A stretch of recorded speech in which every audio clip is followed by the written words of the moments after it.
On the Track is a monthly webTV show about cryptozoology, natural history, green issues and whatever else the team feel like making up as they go along. Enjoy!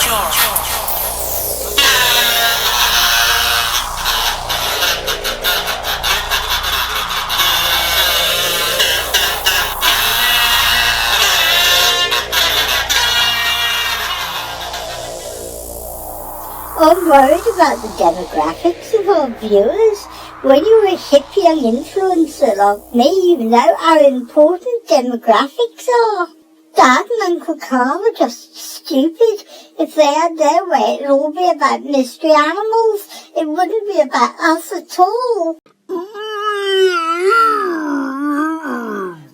need to go and have a talk with Computer Boy. Don't call me Computer Boy!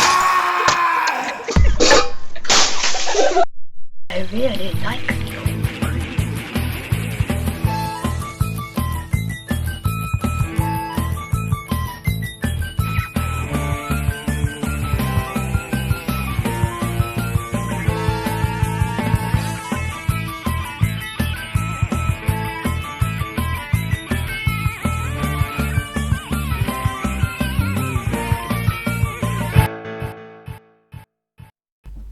Well, ladies and gentlemen, I don't think either Lilith or I have ever got where we are in life by taking career advice from a badly behaved Jack Russell or from a comedy rhinoceros, but on this occasion I'm afraid we are going to have to do just that, because on this occasion they're right.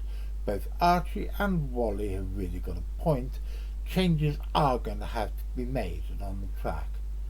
And so, if you look, we've got a new camera, and this new camera records on something called 1080p, which I really don't know what it is and don't really care, but apparently we need to record in 1080p in order to satisfy the needs of the algorithms put out by those jolly nice fellows at YouTube. And by the way, I don't know what an algorithm is either, so please don't write and tell me. But more importantly, Louie, who is becoming incredibly bourgeois, told me that I needed to comb my beard, brush my hair and trim my moustache. And so I'm no longer letting my freak flag fly, and I'm conforming to some weird ideal of bourgeois conformity that I really don't understand. In fact, the more I think about it, I don't understand any of this much. But probably most excitingly is, if you look behind us, you'll notice that the pile of books and magazines and files and various odds and sods which have been there for months have all gone. And instead you can see a two-headed cat skeleton and a Mexican dragon god that I brought back after we made a film out there for Channel 4, and various items of family curios, minor antiques, bits of art, and all sorts of other things which I've collected over the years and which it's nice to have visible for a change. And they've all been done by Sarah, because Sarah really is a remarkable lady and she deserves a real shout out from us, because if it wasn't for her, the place would fall to rack and ruin if it was left to Graham's and my devices. And Sarah managed us to keep this place really quite civilized. But there's more. Once upon a time I thought I really knew what I was talking about with computers and internet culture, but it's obviously that I don't. Like I said, I don't even really know what an algorithm is. And certainly I am out of my depth as it regards all the marketing and stuff for On the Track that has been getting worse and worse over the years. So I have stepped down from one of my roles. I'm going to carry on as a presenter and a director, but we've just appointed a producer, and I don't think any of you will be surprised to hear that the producer is Louie, better known to you all as Computer Boy. Don't call me Computer Boy! Boy.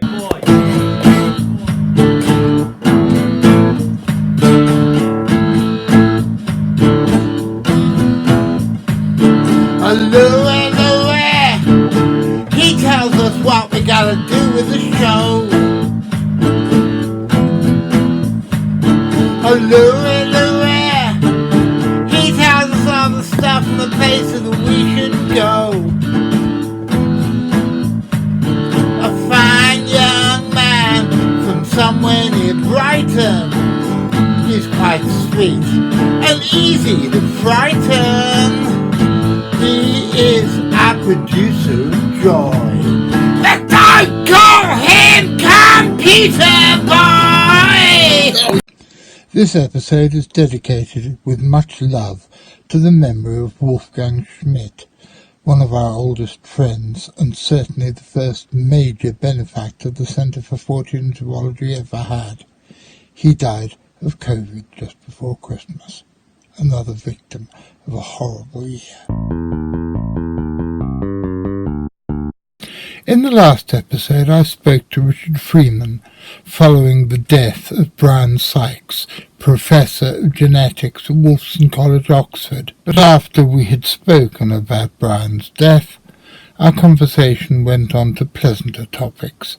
If things actually do miraculously all work out, what's the next expedition you'd like to go on?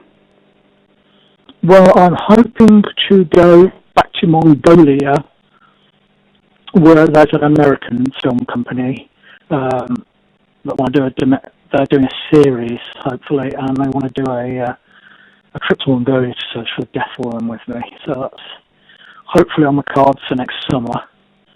Apart from, go on. Tell me about the lure of the Deathworm.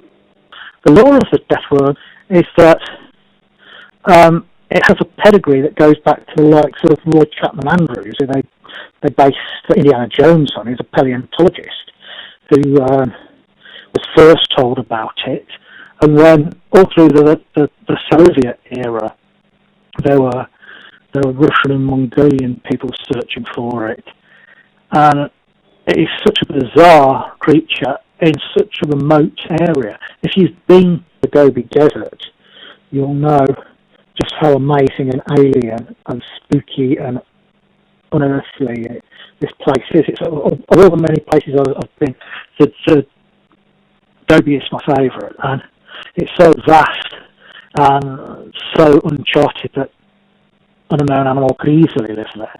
And we're talking about a creature about a metre long. We're not talking about the sandworms from June or anything like that. What about the attributes that have been given to it here in the West, that it can give electric shocks and spit venom and... Well, when I was over there in 2005, we travelled for about 1,000 miles through the desert and talked to dozens and dozens of nomads who'd seen it.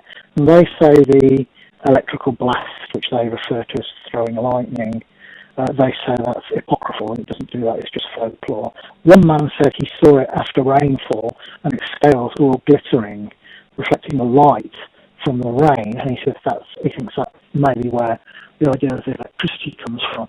They do fear it though. They believe it's venomous and it can spit a corrosive yellow venom, which acts much like acid, and it will throw a whole area into panic if one is sighted. One man told us how when he was tending his family's cows and goats as a teenager, he had seen one and ran to tell his parents, and they packed up their circular tents they have and rounded up their livestock and moved out of the area. And we heard several stories like that of a deathworm turning up and the whole area being sent into unbridled panic. What do you think the deathworm is? It's one of two things. It's either Amphisbaena or worm lizard, which are sausage-shaped, burrowing reptiles. They're not lizards, they're not snakes, they're in a little group of their own.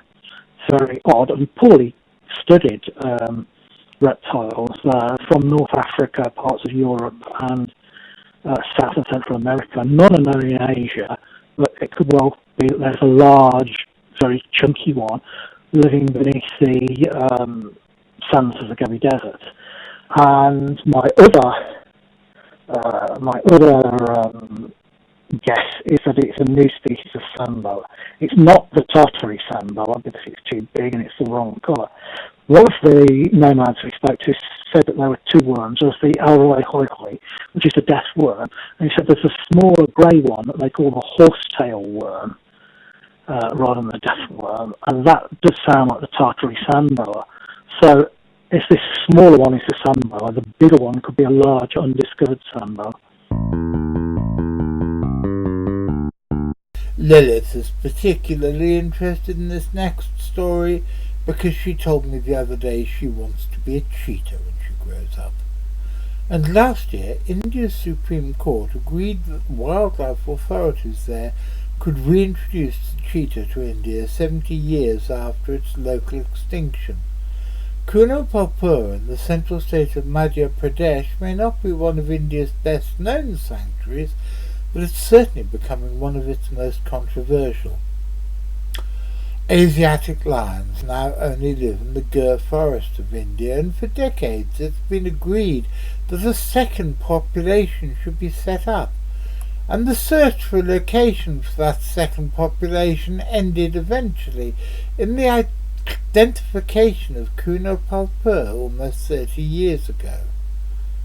However, in 2016, India's Supreme Court, citing unacceptable delays, ordered the lion relocation process to be completed within 6 months. Today, there are still no lions in Kuno Palpur, although it does retain a stable leopard population. This non-compliance has been widely attributed to parochial politics wrapped up in what has been described as Gujarati pride. Despite the fact that all wildlife is deemed a national resource under the Indian Constitution, Gujarat appears determined to hold on to its state monopoly on the creatures. So Kuno Palpur does not exactly fill one with confidence, but the story doesn't end there. The only surviving known population of Asiatic cheetahs is in central Iran, and the latest census counted less than 50 individuals, and the Iranian government is understandably reluctant to let any of the creatures be translocated to India. The Indian authorities, therefore, have looked further afield in their efforts to secure a founder population. Currently, the favoured option is to import African cheetahs from Namibia, which has the world's largest population. And personally, I think that's a bloody awful idea. Once upon a time, cheetahs were found all the way from Central Asia to Arabia, and were well known in what is now India and Pakistan, but human predation drove them to the edge of extinction. However, there is evidence that they may, with a capital M, still be hanging on in a few of the other areas. Officers of the Bajir State Nature Reserve in Turkmenistan saw a cheetah in this area in 2014. 2 years later, a skin was seen for sale in a market in Afghanistan, and it appears that a cheetah was killed by a motor vehicle in Iraq as recently as 1991. The survival of the subspecies outside its final sanctuary in mid-Iran is admittedly questionable. However, if another population of the Asiatic cheetah is found, or if there is some new discovery in genetics which means that specimens from the Iranians' gene pool could be transmitted to India, the fact that there's already a population of one of the African subspecies living there would make a nonsense of trying to save the ancient cheetah. There are a number of other possible outcomes, and I'm afraid none of them are very good. If you want to support us and help us make more content like these, please press like, subscribe, follow our Facebook page and check out our Patreon.